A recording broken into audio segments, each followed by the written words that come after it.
ஆன்மீக நண்பர்கள் அனைவருக்கும் அன்பு கலந்த வணக்கங்கள். இன்றைக்கு நாங்கள் ஆன்மீகம் சம்பந்தமான பதிவில் பார்த்தீங்கன்னா சக்கர தாழ்வார் ஸ்லோகத்தை பற்றி பார்க்கலாமா வாங்க. மனிதனுக்கு கஷ்டங்கள், நோய், கடன், சத்துருக்கள் என கொட்டி வழிகின்றதாம். எந்தவித பிரச்சனையானாலும் பில்லி சூனியம், பயம், பிரம்மை, வம்பு வழக்கு, குடும்ப பிரச்சனை, இப்படி எந்தவித பிரச்சனையினாலும் சங்கடங்களை எல்லாம் தீர்த்து வாழ்க்கையில் சகல சந்தோஷங்களையும் சௌபாக்கியங்களையும் தந்தரக்கூடிய சக்கர தாழ்வார் ஸ்லோகத்தை சொல்லி வழிபடுங்கள். இன்னல்களை எல்லாம் தீர்த்தருள்வார். சுதர்சனர் என்றால் பார்த்திங்கன்னா நல்ல வழியை காட்டி அருள்பவர் தான் என்று பொருளாம். இனியவர் என்று அர்த்தம். திருமாலின் திருக்கரங்களில் ஆயுதமாக திகழ்பவர். சுதர்சனம் என்றால் சக்கரம் என்றும் அர்த்தம்.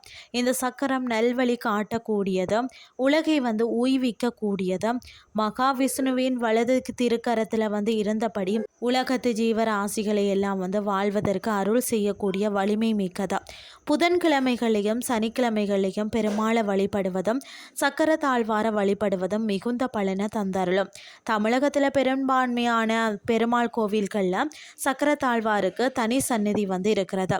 ஸ்ரீரங்கம் கோயிலின் சக்கர தாழ்வார் மிகுந்த சக்தி வாய்ந்தவர். சக்கர தாழ்வார் 8, 16 அல்லது 32 கரங்களுடன் காட்சி தருகிறார். பொதுவாக 8 அல்லது 16 கரங்களுடன் 6 கோண சக்கரத்திலையும் வீறு கொண்டு எழும் தோற்றத்துடனும் காணப்படுவார்.